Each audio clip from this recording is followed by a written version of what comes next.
Hello बंधुসকল class 10 metric परीक्षार বাবে हिंदी इलेक्टिवर केटामान गुरुत्वपूर्ण रचना লৈ আহিলো।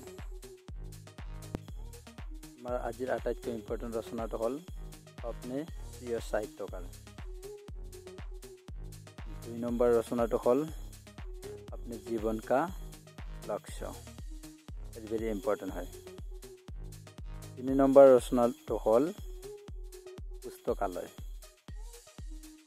আমাৰ আজিৰ 4 নম্বৰ ৰচনাটো হল अपने प्रिय पुस्तक खूब दरकारी।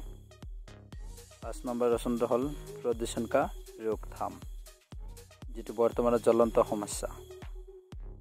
6 নম্বৰ ৰচনাটো হল অনুশাসন और विद्यार्थी।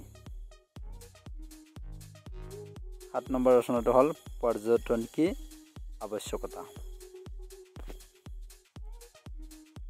8 নম্বৰ ৰচনাটো হল इंटरनेट की उपयोगिता।